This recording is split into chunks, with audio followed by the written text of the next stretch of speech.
how Pakistani fighter jets' tactics won the final battle.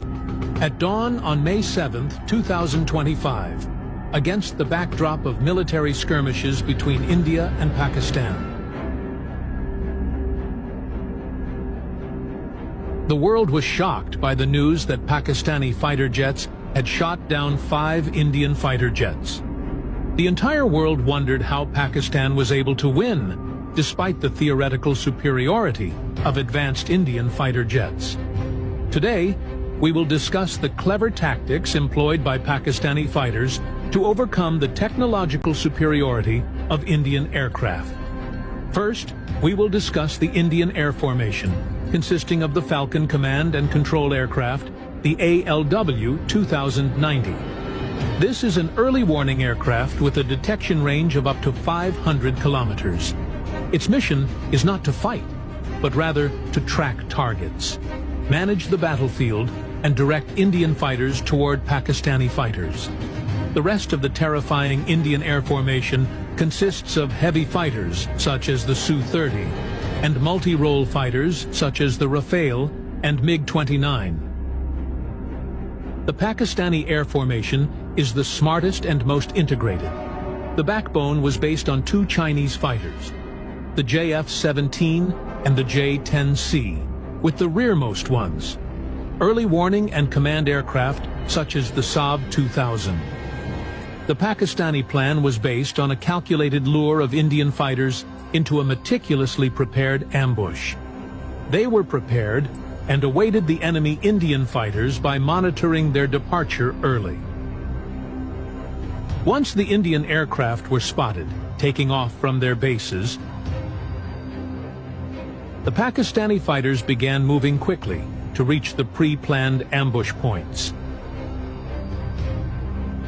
The Pakistani Air Force's tactics effectively exploited the limitations of India's radar visibility.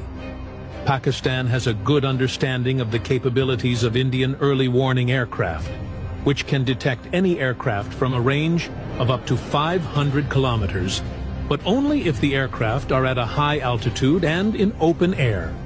This means that if the Pakistani fighter is at a low altitude of 100 or 200 meters and hidden in the terrain of the Kashmir Mountains, Indian radar cannot detect it. Pakistani aircraft entered the scene from below the visual range of Indian radars, exploiting the vulnerability of Indian early warning aircraft. The Pakistani fighters flew very low, taking cover in the terrain of the Kashmir Mountains. This was the first deception the Pakistani fighters pulled off. The second deception in the Pakistani plan was that their fighters carried out the operation without turning on their radars. In short, any fighter's radar emits electromagnetic waves to search for enemy fighters. However, at the same time, these waves also make the location of the same fighter easily visible to enemy reconnaissance equipment. In other words, if a Pakistani fighter turned on its radar, it would reveal its location to Indian radars and become an easy target for Indian fighters. Therefore, the Pakistani fighters decided to turn off their radars. This operation is described as in which Pakistani fighters conducted their operations in complete silence. However, this raises a question. When Pakistani fighters turn off their radars, how can they detect Indian fighters? Here, the Pakistani Air Force's ingenious plan is complete. What happened during the battle was that Pakistani early warning aircraft behind the Pakistani fighters were monitoring the battlefield from a long distance. Their radar range is powerful, covering approximately 500 kilometers in all directions, and they were tracking the movement of Indian fighters in the air. Once they detected Indian targets, they sent real-time data on those targets to the Pakistani fighters.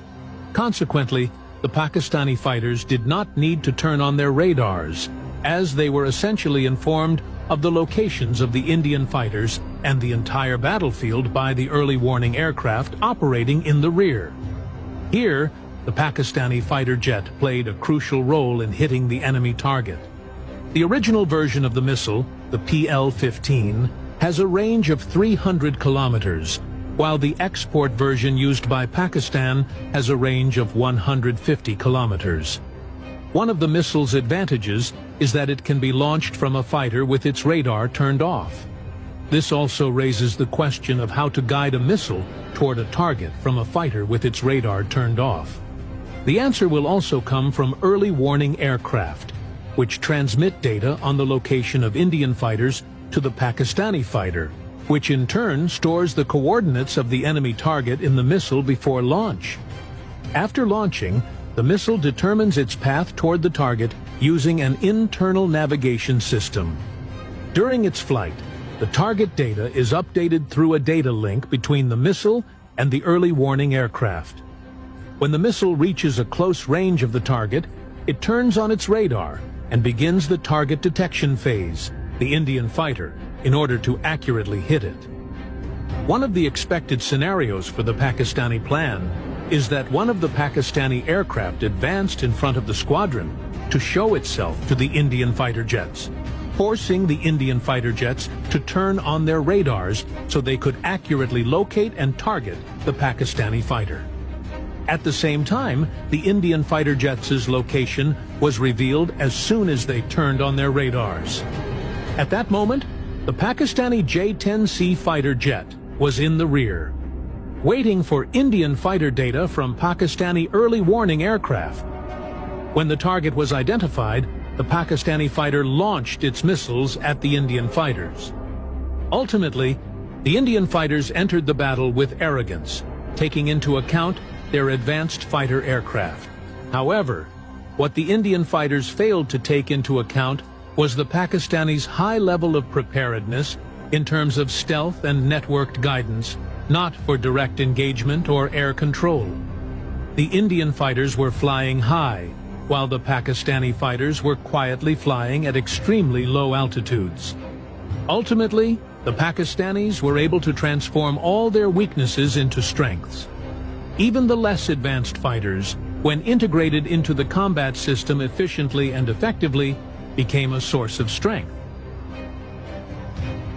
The PL-15 missile was not just a weapon, it was a complete engagement tactic that enabled Pakistani aircraft to strike from a safe distance without revealing themselves, placing the Indian fighter jets on the defensive, unaware of who was attacking them.